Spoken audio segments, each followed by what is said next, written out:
Good afternoon, everyone. This is Ms. Indrakshi Bhattacharya from the Journal and Publications Committee ICMEI. Welcome you all to today's webinar on the topic Cooperatives Driving Force of Indian Economy. This is organized by the Journal and Publications Committee ICMEI, and we have with us as resource person today Dr. S. Dharmaraj. He is the Assistant Professor, Vaikunt Mehta, National Institute of Cooperative Management at Pune. We welcome you, sir. From the Institute, we have with us our Chairman, sir, CMA Harshad S. Deshpande, sir. He is the Council Member and Chairman, Journal and Publications Committee, ICMEI. We have with us CMA Sucharita Chakraborty, Madam. She is the HOD of our Journal and Publications Committee, ICMEI. And we also have with us our team members. So, welcome all of you. So, just before we start, we are playing the Institute anthem first, and then we will start our program.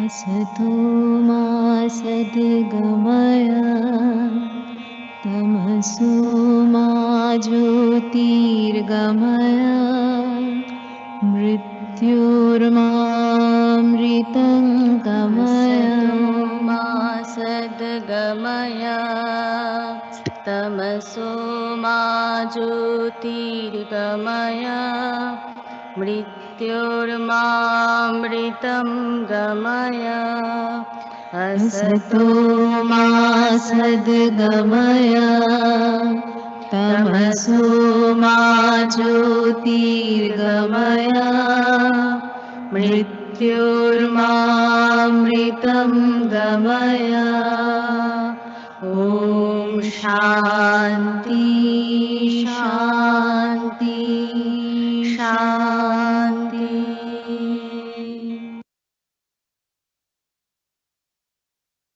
So now I would request our chairman, sir, CMA Harshad S. Deshpande, sir, Council Member and Chairman, Journal and Publications Committee, ICMA, to give his address. Thank you very much, Indrakshi.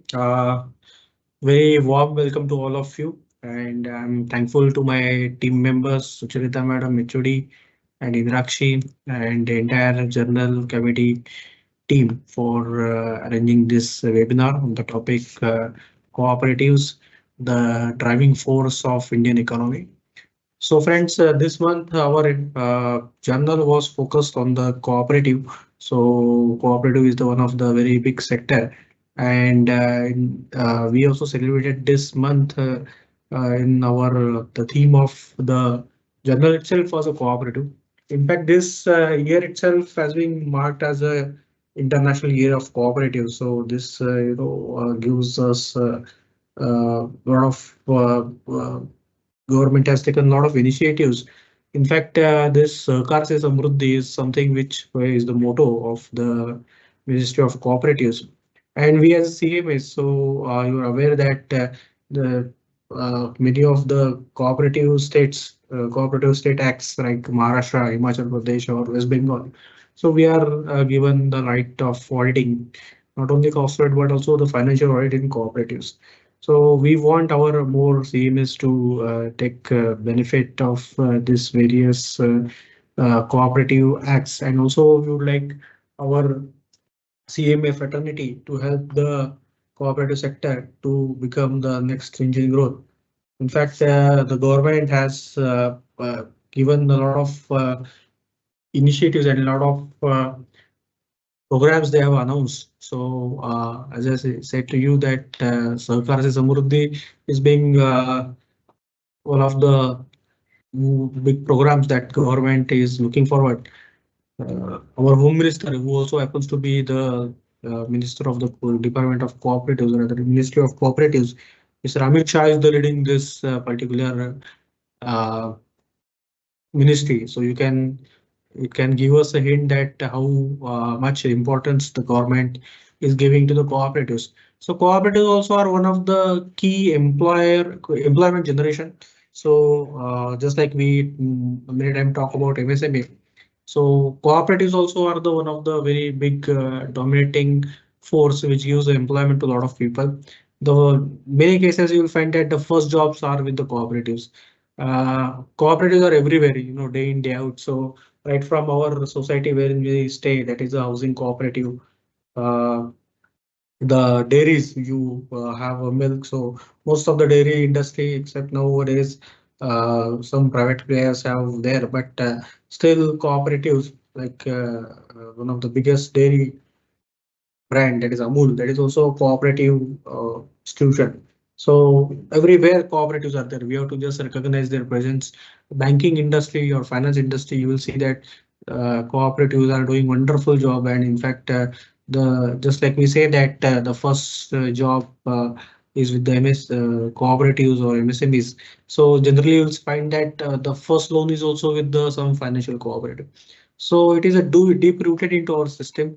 We always in our philosophy used to say that Vasudhaiva Kutumbakam. So cooperatives are there well within our nerves, and we have to make sure that this ecosystem of cooperatives has been given due importance, and this has to be nurtured and nourished for the development and rather the inclusive growth of the India when we are looking at the Vikasit Bharat 2047. So friends, we are having a wonderful speaker today from Vaikunthlal Mehta Institute of Cooperatives. So I'm sure that it will be very enlightening sessions, and I will request all the CMA friends to kindly uh, give your ideas and how we can build upon this sector, how we can help the cooperatives to get bigger and better. So thank you very much. I hand it over to Indrashi for the further proceedings. Thank you so much, our Charan sir. So now I have the privilege of introducing our resource person, Dr. S. Dharmaraj sir.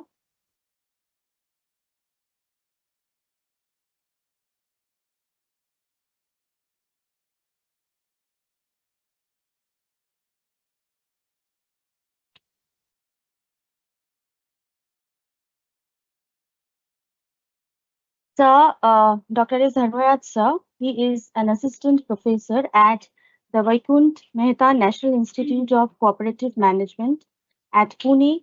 He is a seasoned professional with over 27 years of experience in the cooperative management, finance, credit systems, and banking.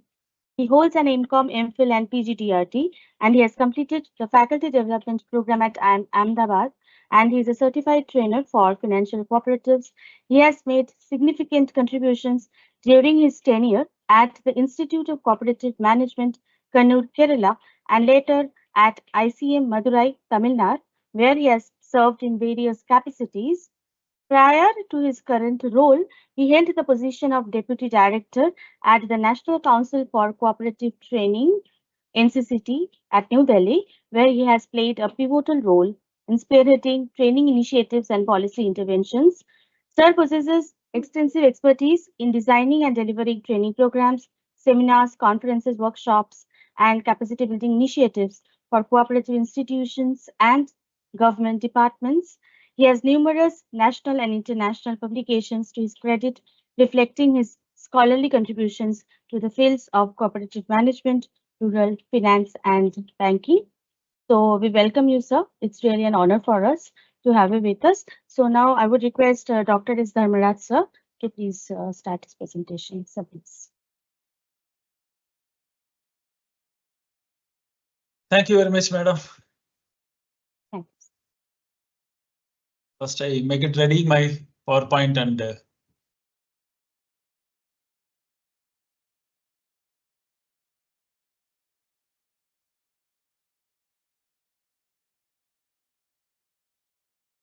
is it visible, madam? Yes, sir. Yes, sir. Please. Thank you very much. First of all, indeed, it's my pleasure, and I'm really privileged for providing this great opportunity by the great All India Institute of Cost and Management Accountants of India. And I take this opportunity to thank Madam and the chairman and all the team ICMA for organizing such a wonderful this webinar on pan-India basis to our CMAs, and also as our chairman sir rightly pointed out that this international year of cooperatives 2025 as a part of the celebrations um, going on by various stakeholders on daily basis in this country. And as a part of this, a special issue has been launched recently, I think the day before yesterday, by our ICMI, that our management accountant has come out of the special issue on cooperatives. And accordingly, many more events going to come up. And in the second, once again, I express my sincere gratitude for honoring me and inviting me as a resource person for this webinar. And also I thank my director, Dr. Shivakanta Mohanty, for deputing me for this webinar that, as you know, all that our Tribhuvan Cooperative University has been established, and the process or ongoing process are there. That's why Sir is a little busy and he could not come to this opening remarks. So thank all this team, and I take this opportunity to share some of my views and thought contents about the cooperative sector and how cooperatives and cooperative sector is retaining its identity as a resilient sector among all other sectors serving in this nation, like government sector, I mean public sector enterprises and private sector is there. As a third sector, and the cooperative sector is leaving its footprints in the past more than 120 years, and also how is marching ahead in this contemporary economy and changing times driven by the technology, and how the cooperatives are as an organization relevant during these days, and how make their presence for the socio-economic upliftment of the downtrodden, unserved and underserved sector. So by that way, and how the cooperatives are again facing these global challenges, climate resilient challenges and all.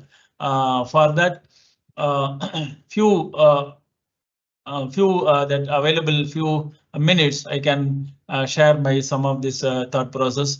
And the floor is open always. Our CMAs and participants can raise your questions as an interaction. It will be more value addition to our this discussion forum. So as Madam nicely introduced, thank you very much, Madam, for nice introductions. That I'm Dr. Dharmaraj, now right now as Associate Professor in Vamnikam, Pune, and I'm heading the Center of Training and the Consultancy vertical of this Vamnikam. As you know well, that as a part of this National Council for Cooperative Training, Vamnikam is a national level institution offering education, training, capacity building initiatives, research and consultancy endeavors on pan-India basis to these cooperatives and also the agribusiness sector. So this is about Vamnikam, and as a part of the National Institute under the newly formed Ministry of Cooperation, Government of India, for providing inputs to the policy advocacy. There is also the Vamnikam is going ahead.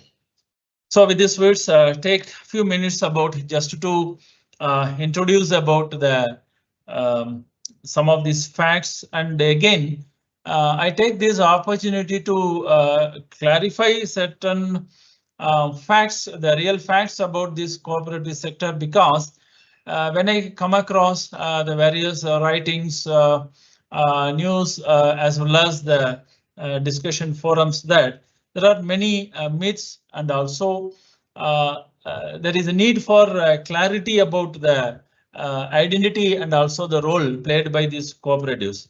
So therefore, just I want to make this presentation in two major divisions. That on what is cooperatives and anatomy of cooperatives, what are the different sectors of cooperatives, and how their governance and ownership pattern and how they functions.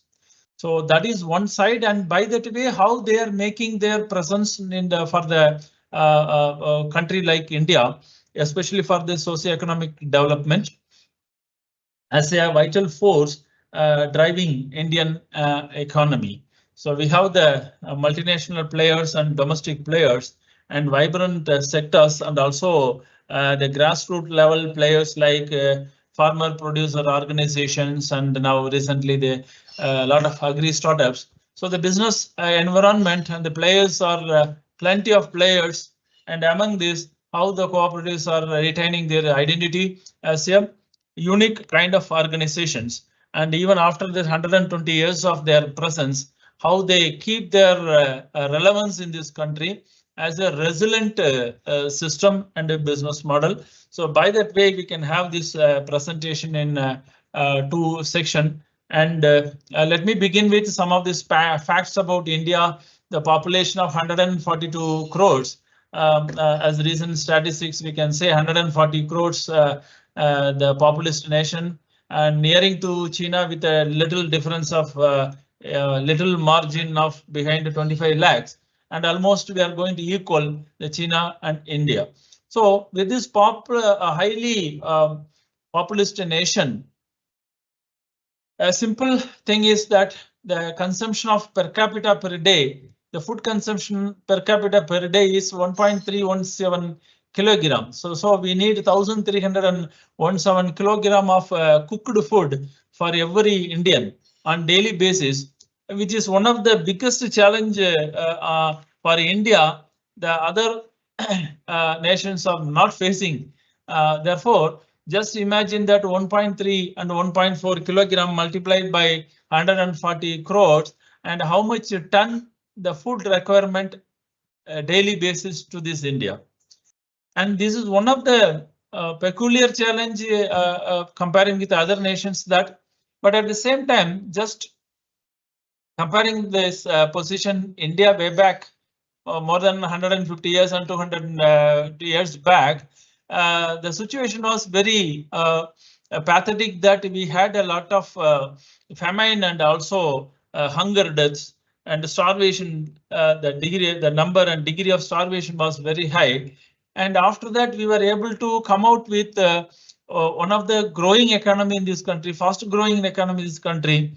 And if you take this other countries, underdeveloped countries, especially the South African countries, still how they are facing the challenges, not able to feed their entire population. So therefore, in this situation, if you take that, the very important thing of this 1,317 gram of per capita food, it mainly consists, as per the India's policy, first is milk, second one is cereals and pulses, third one is vegetables and fruits, and fourth one is meat and fish. So we take this India's food policy as a cooked food composition. The first important thing is milk. And if we take this milk as a one of the very important ingredient for this daily essential requirement. Now the situation more than 100 years back, we were getting this milk powder and also wheat for midday meals kind of things from this United States. Now the situations are totally changed. Now India is the largest producer, processor, and exporter of milk in the world. So as India is the largest producer of milk in the world today, and we have rewritten the rule of the game when we have used this largest producer nation. The milk was Denmark, and everything is overtaken. Now India is the largest producer. The first important thing, thanks to cooperatives. So why I'm mentioning here that, so the self-reliance in milk production enables this country to feed their nation and going towards this food safety. So and similarly, if you take any other food grains, particularly cereals and pulses, and again India, that cooperative movement provides its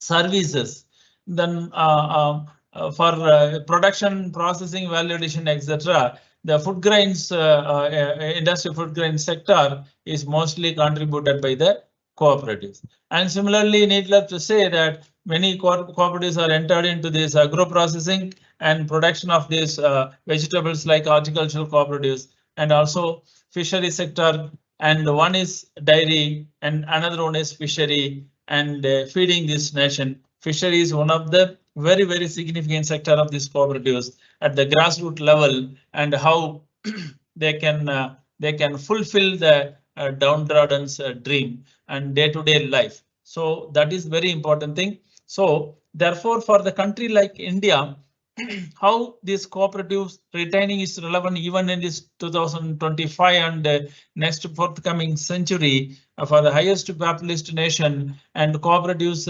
still makes its presence as one of the significant player, especially for the socio-economic development. So, and in today's and VUCA fitness challenge, volatile, uncertain, complex and ambiguity arises in this business environment, and India needs more business models.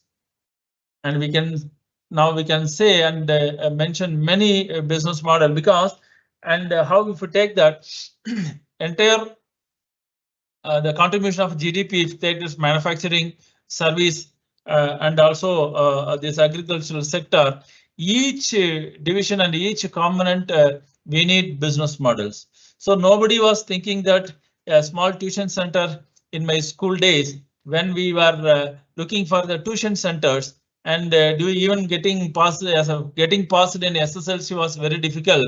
Most people will go to the tuition center for tuition during these 80s and 90s.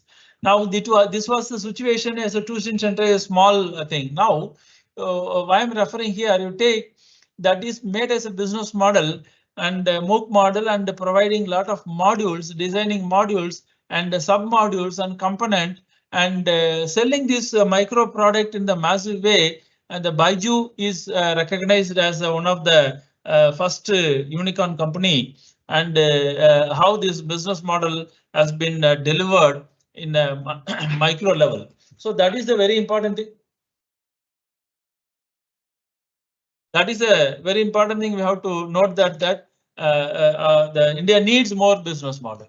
Now we are talking about the business models, and if you take these cooperatives and 150 years way back, that the sir was mentioning that Vasudeva Kudumbakam, and previously there was some traces in the form of collectives. They were called it as Sangh. So therefore, there was some system of a group of people, and a collective concept was there, but not in the form of not in the name of cooperatives. And 1990, the first enactment of this cooperative laws and came into existence, and we can count it as a the cooperative inception stage and beginning stage. So from this 1904 onwards, now this India is moving ahead means, and cooperative itself is a business model. Cooperative business itself is a business model, and the first important thing is that the cooperatives started in this credit and also consumer business in 1904. The first cooperative was established in near to Chennai. The place is called Throor in 1904, and similarly consumer business the same year. The first consumer society was also established in Triplicane in Chennai. Now this consumer business, we are talking about organized retailing sector. The very big giant players like Reliance Fresh is working on this organized retail as on today as a business model. Mean just you think about 1904, what was the situation during this time? How this particular cooperative business in consumer business, organized retailing business evolved in way back in 1904. So therefore, this cooperative itself is a business model. It is a unique business model. Let me emphasize here that cooperatives are not charities. Cooperatives are not pure governments. And similarly, the profit is not the dirty word for cooperatives. So cooperative itself is a business. Business means always business. So it should be viewed as a business. That is very important thing. But how it differ from other business organization, let us take up a little later on this. So therefore, this is the stage of I don't want to take much on this evolution of these cooperatives and all. And now 2024, we have 6.51 lakh functional cooperatives. Around 8.5 lakh cooperatives are there, and we can eliminate these dysfunctional cooperatives, and we can filter with this number of 6.51 lakh functional cooperatives are functioning in multi-functional areas. With a membership of approximately 29 crore membership, we can say highest population nation in the world is China, India. Next we can go to that. You see, 29 crore is one of the nation's population. So that much level, this participation, inclusion. Now we are talking about inclusive growth and and many more fascinating terminologies like financial inclusion, everything. Now, if you take that, before coining these terminologies, the cooperative model was very acted as an instrument for this inclusive growth. The inclusiveness, we can say that taken very first from this cooperative model of business only. And we have 1 crore board of directors. So you see there's such a big number of governance, the governance inclusion of governance. So the board of directors of 1 crore, 70 lakh employees, and consisting of credit and non-credit cooperatives. And in India, villages covered by cooperatives, 98% of the villages are covered by cooperatives. Am I audible? Any disturbance? No, sir, you're audible, sir. It's absolutely fine. Okay.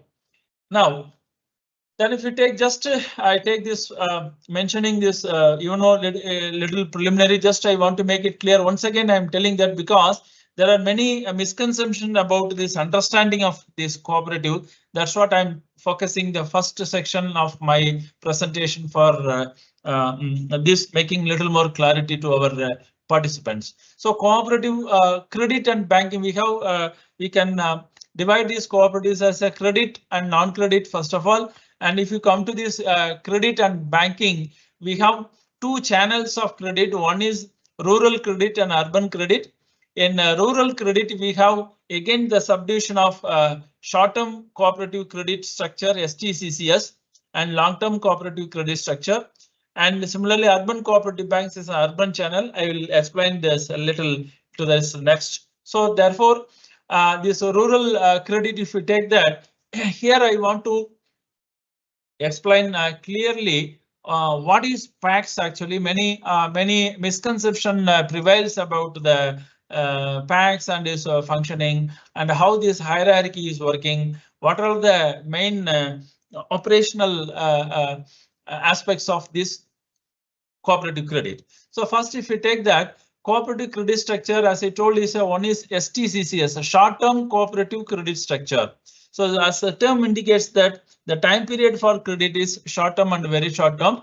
This short term credit structure consisting of the 3 layers.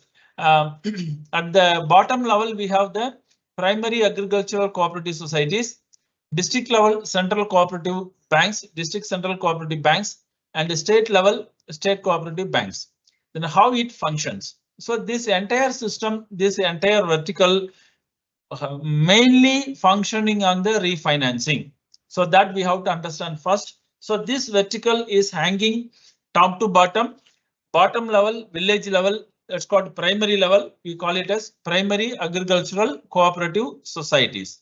So what are these primary agricultural cooperative societies? So in agri value chain, if you take the agri value chain, cooperative is the only form of organization. It touches the entire agri value chain starting from the land. There are some land holding cooperatives also, land holding cooperatives, and start from the land next to the take the seed inputs, all these things starting from the input, then till that harvest, after that post harvest value addition and management, and promotion, marketing and delivery. Then in between this storage and warehousing, if you take each link of this agricultural value chain, there is a presence of cooperatives. That is one of the significant aspect of India's agricultural development and the need for cooperatives even in these changing times. So accordingly, the primary agricultural cooperative societies are the backbone of this cooperative system as a whole, and also it is again its contribution is highly significant in the grassroots level farming, particularly targeting the small and small, micro, small, medium, and large farming community, very particularly small, marginal, and medium farmers. So therefore, if you come to the beneficiary side, and who are all the members, because this membership makes a lot of needs a lot of clarification. Many of our forums and also even writings, it makes some kind of chaos. So therefore, we need to understand about this membership. So for example, who are all the members of the packs, and where the cooperatives are having individual memberships like that. So if you take the packs, farmers are the members. So village level farmers are the members of these packs. How a farmer become the member means you should have the land, either own land or the leased land or tenant farmers. So there only can be a farmer, because we are talking about youth participation in cooperatives and all. There it creates some challenges that we have to understand. So I myself say, take for example, I myself, if you want to become a member of a PAX, I cannot be a member of the PAX. So my grandfather was a member of the PAX because we were having land holding that time.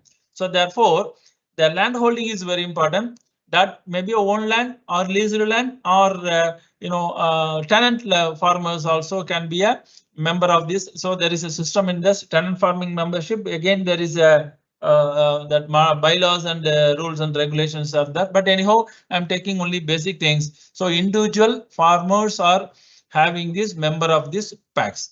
Okay, for PAX becoming the member, they are the primary members, and for which as per the bylaws and procedure, they are becoming this member. And how these PACs function, this PACs are the members of the district central cooperative banks. So district central cooperative bank, who can be a member means only primary societies and other any primary societies under non-credit. So there cannot be any individual member in the district central cooperative banks. Like that, DCCBs are affiliated to state cooperative banks, and top to bottom means finance is falling from the state cooperative banks to primaries to farmers in the form of refinancing. So that refinancing system is called through KCC. So for example, PAX is getting money from DCCB and lending to the farmers in the form of Kisan credit cards. That is called KCC for seasonal agricultural operations. So PAX, how they are mobilizing money, they can get the refinancing borrowing from the district central cooperative banks. And there are certain PACs are allowed to accept the deposit. That is also based on the viability of the PACs. For example, they should maintain the 5 lakh rupees of net worth. Net worth is very important. Net worth, they are only eligible to accept the deposit in certain cases of certain state are providing this eligibility. Otherwise, the banks simply cannot accept this deposit. And similarly, district central cooperative bank, one source is refinancing, another source, as a district cooperative bank is coming under the Banking Regulation Act, they can accept the deposit, and that deposits can be utilized only for the direct lending, not for the refinancing. Refinancing they have to get from the state cooperative bank and can be disbursed to the PACs. And similarly, state cooperative banks, they are the front philosopher guide for this entire cooperative movement in the state. So they can accept the deposit for direct lending, refinancing they are getting from the NABARD, and through that fund only passed on to the grassroots level to the member farmer. This is a simple in a nutshell to say the functioning of the rural credit, short-term cooperative rural credit, and this Kisan credit delivery is a very crucial. That's what even the first agri value chain for credit component, the KCCs as of March 2025, 42.7% of the 7.3 crore active KCC accounts are disbursed through cooperatives. So 8.85 lakh crore disbursed. So benchmark interest rate of KCC loan is 9%, 2% subsidized by central government and reduced to 7%, and further 3% additional concession granted for the timely repayment, further bring down to the rate of 4%, and state government offer the remaining 4% it bears. So therefore, at the bottom level, the farmers are getting 0% rate of interest. So that is the KCC form of credit delivery through PACs. And if we come to this long-term credit structure is a little bit different, that is meant for a long-term. So it called as primary cooperative agricultural and rural development banks, and top level say SCARDBs is a two-tier only. And now there is a proposal recently, there is a committee appointed to look into this matter. So there may be some expectations that merger of this LTCCS and with the STCCS. So this is about the rural credit. If you come to this urban cooperative credit, we have urban cooperative banks. So the urban cooperative banks, as a term indicate that area of operation is urban and semi-urban areas. And recently in the I think 98 to 98 and late 90s only, the urban cooperative banks allowed for maintaining this agricultural lending to the extent of as a part of this priority sector lending only, and on an average only 4% of their portfolio is for agriculture, or remaining for the non-farm sector. That is a major feature of these urban cooperative banks. Again, they have been classified as scheduled and non-scheduled, and also there are certain banks are multi-state, like Saraswat, Mumbai Saraswat Bank and the Cosmos Bank kind of things. They have the multi-state presence. So that is a picture of urban cooperative credit. Then if you come to the other credit, other than this, we have these employees cooperatives, thrift and credit societies. Then women cooperative thrift and credit societies run by collectives like Seva, Annapurna Parivar, and working women's forums, etc. So because these are all the exclusive credit societies, urban cooperative thrift and credit societies are under the control of state. They are not coming under the RBI. So these are all the credit setup in the cooperative system. And if you come to these cooperatives in this non-credit sector, other than this credit, the major sector is the dairy cooperatives. And as I told, this Operation Flood, I mean White Revolution 2.0. Now this White Revolution 2.0 2024 we came. Now the India is the largest producer of this milk in the world. So everything was facilitated, even though we have the private players, and the major contribution is from the dairy cooperatives. So this dairy cooperatives, 1,48,000 primary dairy cooperatives are functioning at the grassroots level and feeding this alternative income to the various families are having that, particularly women dairy farmers having 2 cows and 3 cows. So for rural livelihood pattern, and the dairy cooperatives are the one of the major feeders for the economic development. And similarly for the fisheries cooperatives, as a fisherman, as a member, and India is surrounded by three sides of these coastal areas. So therefore, this particular labor force attached to this fishing are benefited by these fisheries cooperatives.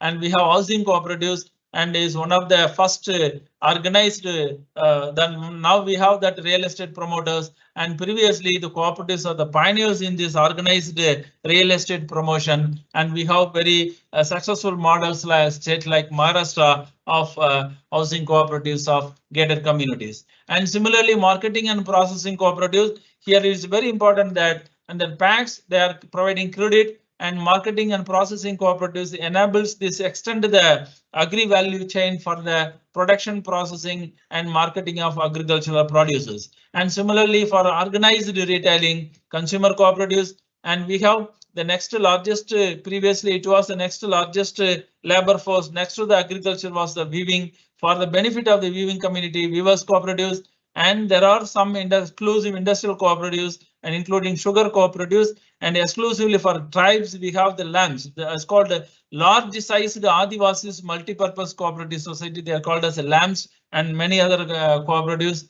And if you come to very exclusively service sector, we have exclusive women cooperatives, transport cooperatives, campus cooperatives for the students, college and education, schools and colleges, educational cooperatives, and we have tourism cooperatives and hotels and restaurants. Very popular Indian Coffee House is one of the best example of the hotel cooperatives, and rickshaw pullers cooperative societies and auto drivers cooperative societies, and we have the cooperative societies for the funeral service workers, and we have the welfare cooperative for the sex workers. So what not in cooperatives? So that was I mean, that is the very important aspect that we have vibrated to 6 lakhs cooperatives, the network, the largest network in all the type of the day-to-day life of this India. And if you come to this dairy cooperative as a structure, the primary, as I told, that village level is a primary dairy societies, and district level district cooperative milk producers union, and state level there's a state union. So this is a 3-tier structure. The very important thing is this is called the APCO pattern. We call it as developed by the our forefather cooperative leaders, Tribhuvan Das Patel, and joined by this Dr. Varghese Kurian, has developed this wonderful model of APCO model, which has been replicated to pan-India basis. And south we have Milma in Kerala, Avin in Tamil Nadu, Vijaya Dairy in Andhra Pradesh, in Telangana, Nandini in Karnataka. Like that, this is throughout this nation we have this Anand pattern cooperative model. There are certain other cooperative societies not coming under this category. They themselves doing a dairy business like a individual entrepreneurial dairy. So like that, this is called traditional cooperatives. So they are also functioning simultaneously for the development of dairy sector. And if it's a fisheries cooperatives, there are primaries and the state level federations. And another setup other than this, our one more important thing is that this whatever discussed the cooperatives, as we know very well, these cooperatives are coming under the state subject of the constitution. So therefore, under the regulatory purview of the separate act and rules of the state concerned. So accordingly, the cooperatives can function in the respective states only. And there are certain cooperatives can function on the pan-India basis. They have to get registered under the Multi-State Cooperative Societies. Multi-State Cooperative Societies Act 2002, now recently amended in 2023. So they can make their presence more than one state, and where more than one state, at least we have the 50 members from the participating state. So this is called multi-state cooperatives. So when the bank is urban cooperative bank like Mumbai Saraswat Bank is operating more than one state, is an example for the multi-state cooperatives. So now if we come to the very important aspect of this ownership, membership and governance pattern of this cooperative, as I told that cooperatives are the member driven organization. So member driven and shareholder driven.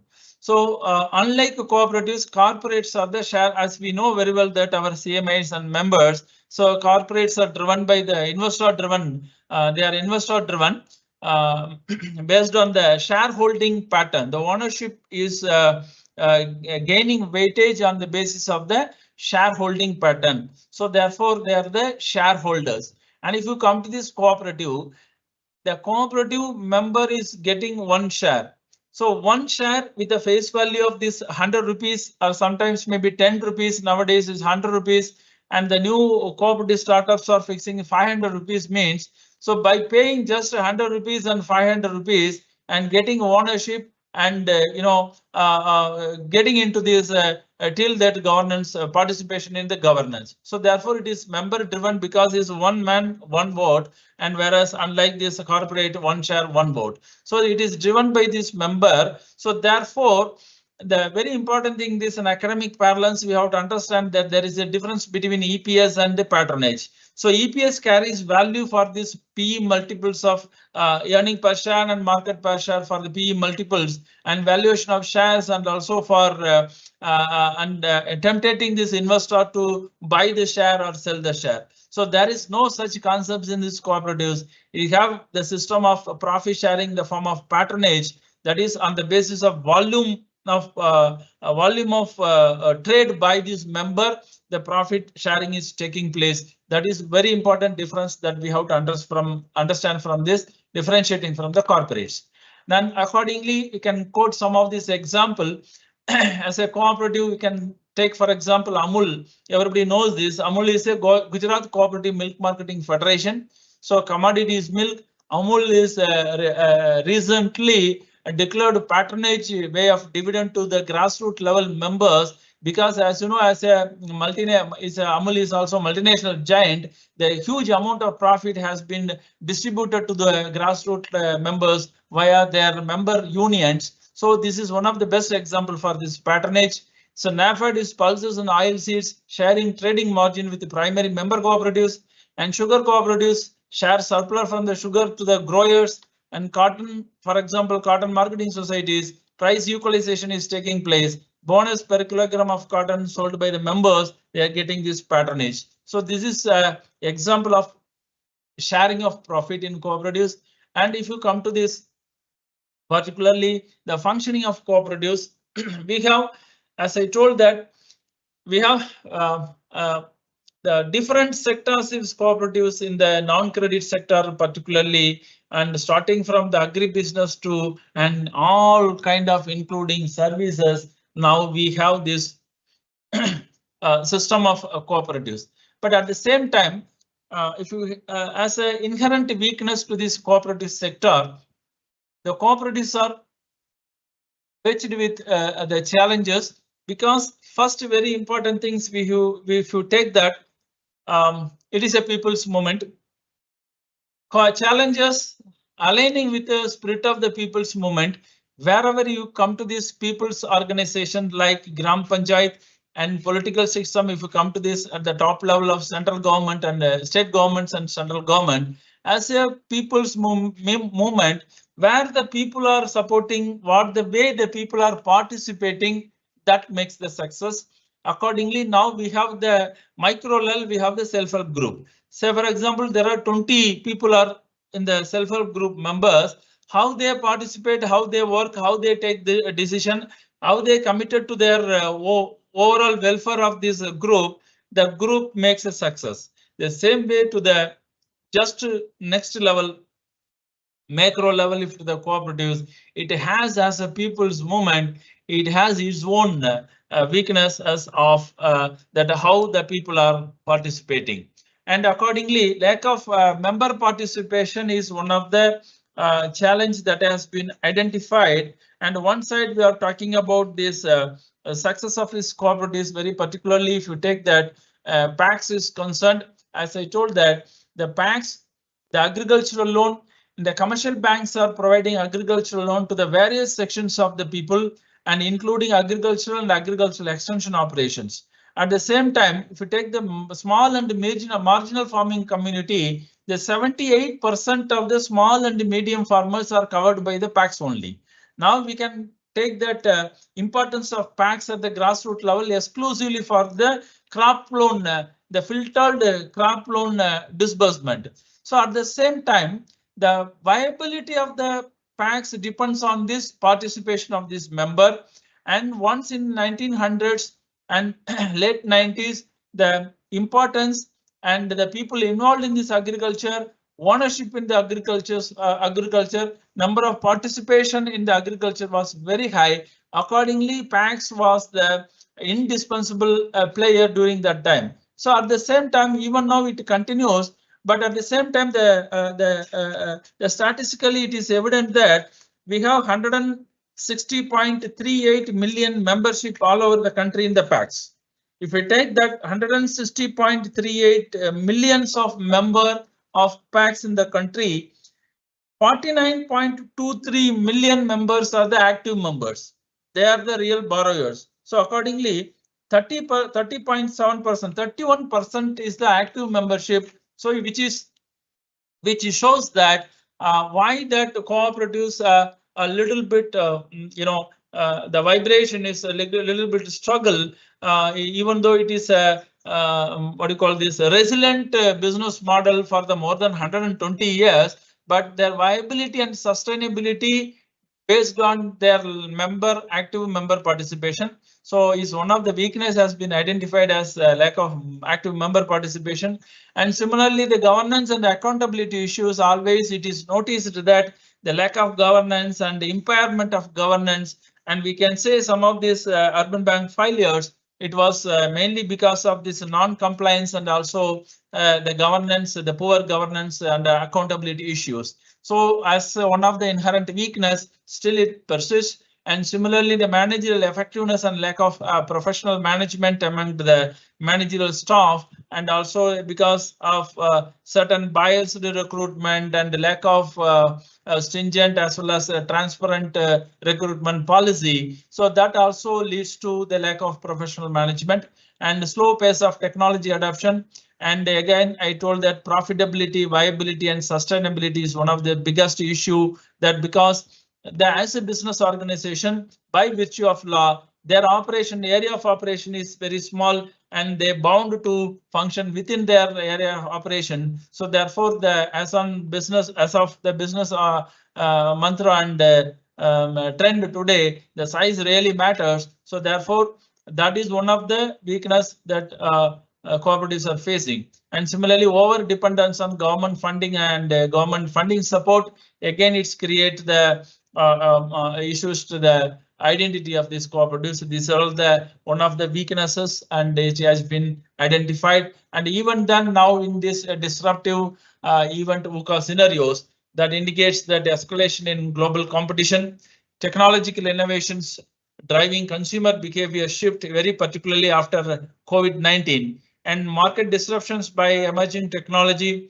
unexpected disruption in supply chain operations, and sudden regulatory overhaul, abrupt government policy changes, emergence of transformative agribusiness trends, and climate change and climate resilient challenges, and rapidly evolving consumer preferences. As Philip Kotler himself, he is questioning his own the piece of place. Now it is virtually taking place. The particularly the digitization disrupt this the distribution aspect of the business. So therefore, these are all the global challenges that every business is facing. The cooperatives are not an exemption to this. But even then, there are many success stories. As I told that it gives a mixed result, and a cooperative's success, like Amul, like IFCO, but always we are talking about Amul and IFCO.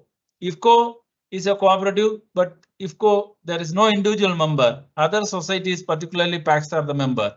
And if you take this vibrant Amul like a multinational player, so Amul business model is resilient because of their largest number of primary dairy holders and their expansion and modernization strategies, and also the good governance practices and extraordinary business development and imbibing information and communication technology and expansion of business models. So other than this, always we are talking about Amul, IFCO, etc. But I want to say that few examples that how silently the cooperatives are making as a best performers. So therefore, it is an evident that there is a member participation, there is an active member participation, there is an active ownership and governance practices and support of these employees, and gaining the confidence of the general public and customers. How the cooperatives still even now they are able to sustain and able to retain their identity, position their business model.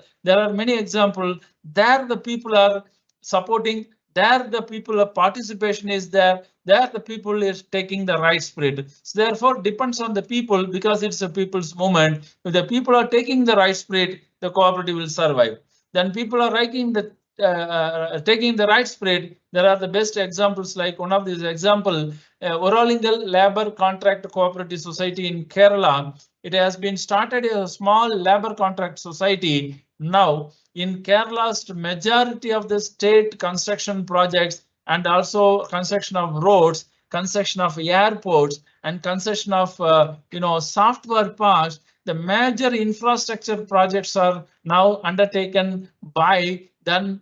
If you take that L&T, and for equivalent to L&T, the ULCCS is functioning in Kerala. There is one of the renowned, one of the very renowned success model, how the labor as a member and deploying their efforts and making their contribution to the success of this society. And similarly, one agricultural producer cooperative marketing society in Erode district of Tamil Nadu, because Erode is one of the largest market for turmeric. So the turmeric based product, how the society expanded its value chain from the procurement of turmeric from the members and involving in the trade and making the value addition and the marketing, the making the product in the Mangalam masala. And now this masala product is one of the product among the, even though it is a Me Too product, and they have their agri value chain extended to the post harvest management system. They have created their own niche in turmeric masala market. And similarly, we are talking about Amul, the same way as Banas Dairy. And similarly in fisheries, Marshafed is a state federation of fisheries cooperatives in Kerala, which is one of the highly techno-based and with the cold storages and how a fisherman cooperative can flourish like is one of the best model of Malshafed. And similarly, Fishfed in Odisha. Now the Fishfed is entered into this Makana trade. Now recently the budget Makana board has been announced, and according for getting benefit of this, they are in they are involved in this Makana trade and also Makana value added product. They are selling their own brand is one of this best example of how the fisherman cooperatives can flourish. That Fishfed, and similarly is a age-old and very popular Varananahar cooperative complex in Maharashtra. In one of the Indian Medical Practitioners Cooperative Society in Chennai, they are producing medicines, Ayurvedic medicines, particularly how that IMCOs are marketing this Ayurvedic product. And similarly, is a woman cooperative enterprise of Lijat Papat in Gujarat, how a particular woman collective can sustain like anything, even with this puppet kind of market, in FMCG market, how they are positioning themselves. And age-old Mulkanor is one of the age-old and traditional multi-state, multi-purpose primary agriculture cooperative society in Telangana. And Usha Cooperatives, the Sex Workers Cooperative Society, is the largest credit society for the welfare of sex workers functioning in Kolkata. And Gunati in Haryana is one of the agribusiness cooperatives. And Garai Hills Multi-Purpose Cooperative Society is one of the example in the northeastern states, how a cooperative can function in the hill track for the benefit of these tribal members. And similarly, Dandi Solar Cooperatives in Gujarat, Solar Energy Cooperatives is one of the role model cooperative, how the solar energy can create the rural transformation by way of income generating activity. The members are benefited through generation of electricity, solar cooperatives, and Camco, and based that in Karnataka, Bhagini Nivedina exclusive women cooperative, and Buldana Urban Cooperative Society, Venkateshwara in agri value chain, Lokmani and multi-purpose. And one more, the best example is that how a tribal member can be benefited through cooperative endeavor. You see in pharmaceutical trade, and that Irulas are the tribal, their skills are the snake catchers. So they are the snake catchers. How a cooperative can benefit the life of the snake catchers as a tribal members, and the snake, they are catching the snake and extracting the venom. The venom is value added and making us the that crystal venom, and that is the only cooperative and only one society is the supplier for the snake venom industry, and for the anti-venom serum in industry in the India, they are the only supplier. You see how this anti-venom serum is very important, and anesthesia production for the pharmaceutical industry, how the snake venom can be, that cannot be done by anybody. So how the cooperatives also working for their benefit. These are all the few examples other than the more popular brands like Amul. So this is the model that how a cooperative can drive this Indian economy for the social welfare of this socio-economic welfare of this country, and also how can different sections of the people can be benefited. And recently, with the support of ministry, they introduced the 56 major initiatives.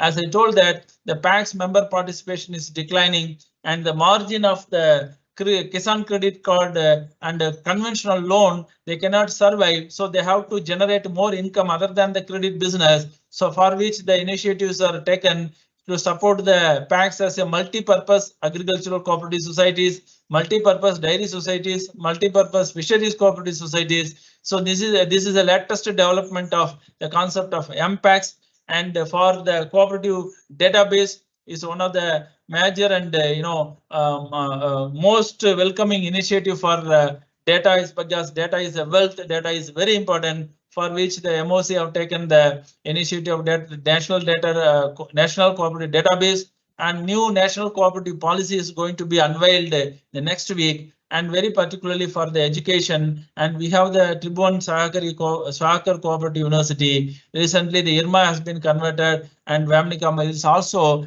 and we are and very proud to say that. And yesterday, Vamnikam has become the first affiliated institution to this Tribhuvan Sahakar University. So these are all the some of these highlights in a short span of time that can be shared. And in this global parlance, we have liberalization, privatization, globalization, computerization, professionalization. Many sessions are taking place. So what I am telling that, so we have to bring that global practices and localize. And what India need is localization, in which the cooperatives are pioneers. So let me stop here, and the forum for which we can take few questions.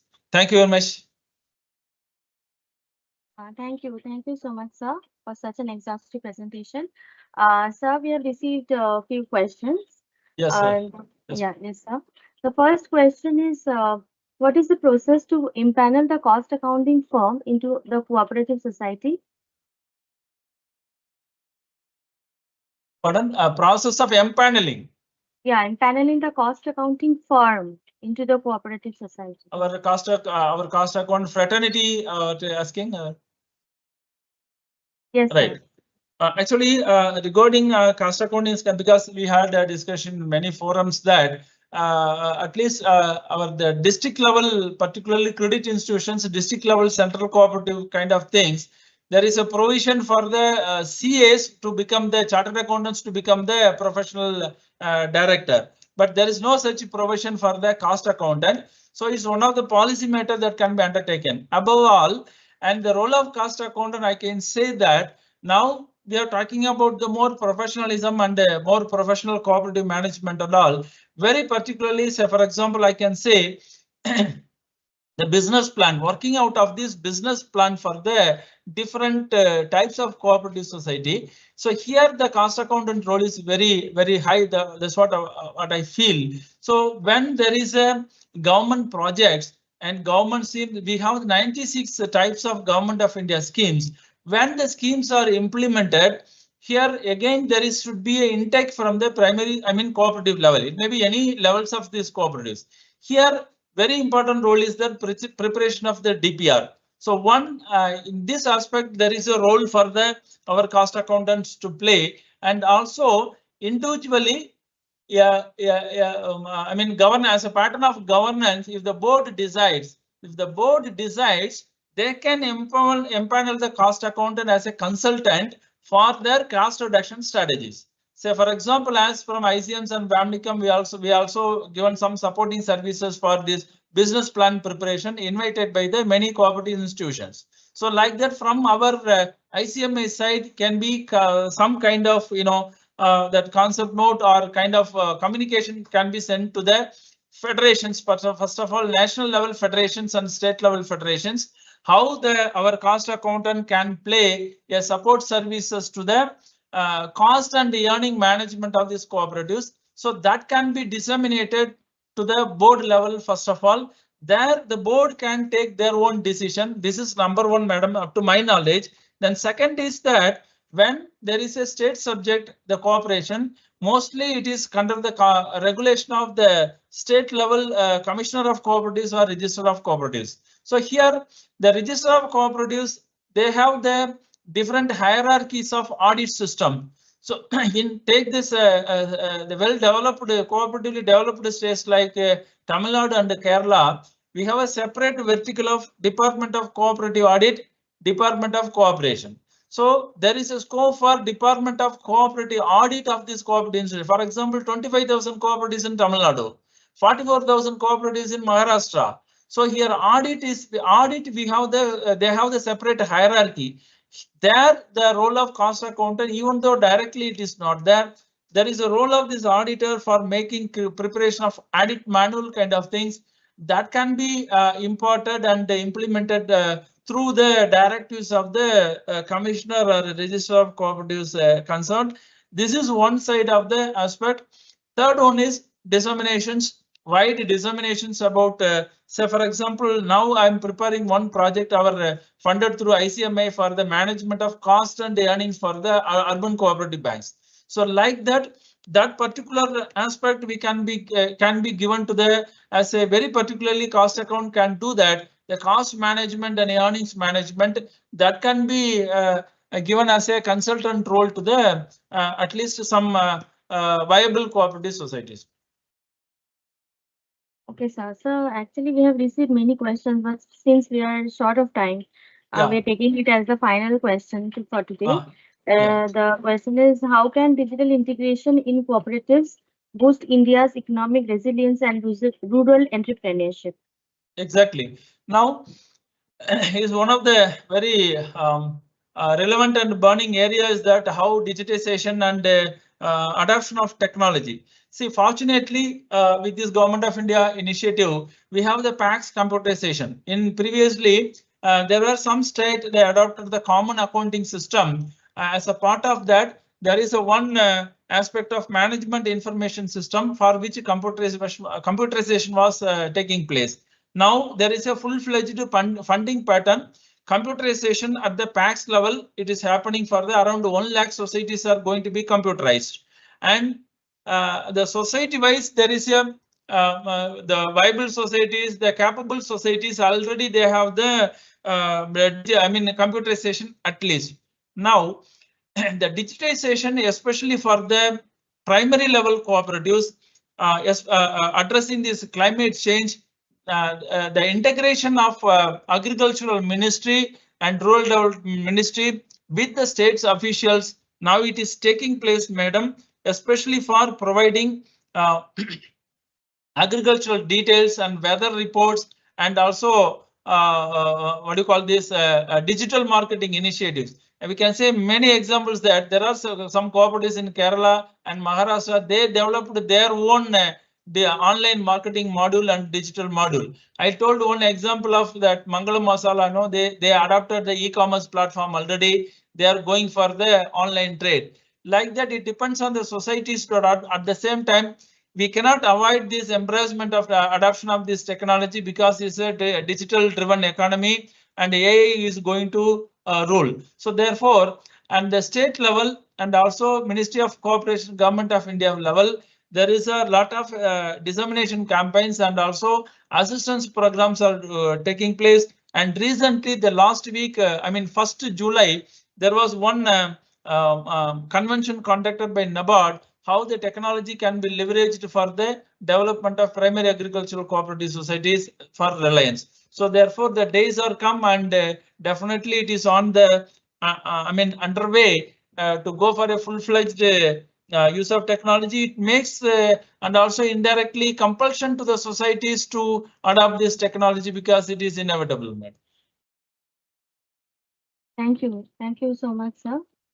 It's really such a wonderful session. So with this, we are closing today's question answer session. So now I would request CME Shucharita Chakraborty Madam, she is the HOD of our Journal and Publications Committee ICMI, to give the vote of thanks.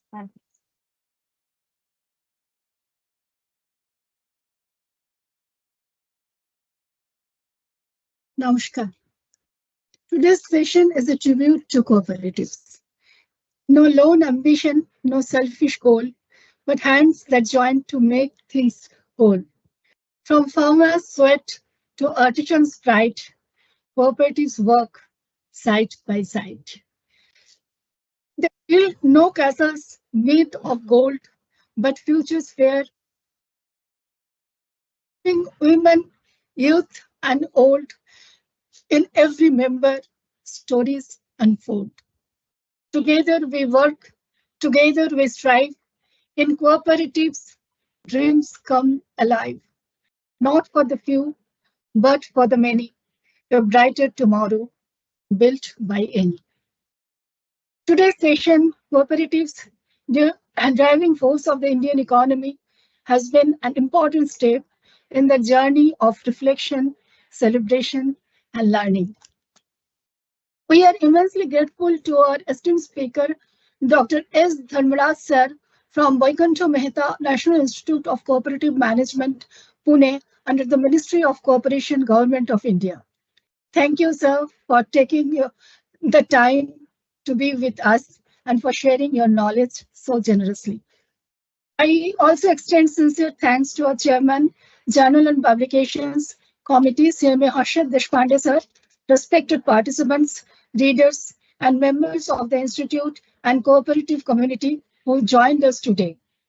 A special appreciation goes to the organizing team from the Journal and Publication Department, Srimati Indrakshi Bhattacharya, moderated today, Mrs. Shomalika Chakraborty, Mr. Sandeep Agarwal, Mr. Dipan Rajodhiri, and Mr. Aruna Haldar. Your meticulous planning and smooth execution ensured a successful event. चलो मिलकर आगे बढ़े, सपने को सच करते गए, सहकार से होगा कल हमारा एक विकसित भारत सबसे प्यारा. Let us carry forward today's insight. Thank you all once again. Stay inspired, stay connected, stay cooperative. Namaskar. Thank you very much. Jai Hind and Jai Sahakar. Thank you. And thank you very much, Suchitra madam and Indrakshi madam for nice support system for that. And I have taken, because of the timing, I have a little bit fastly presented. Okay, thank you very much. Thank you, sir. Thank you. Thank you. Thank you so much, sir. Thank you so much, Thank you. ma'am. So with this, we are closing today's webinar. Thank you. Thank you. Thank you.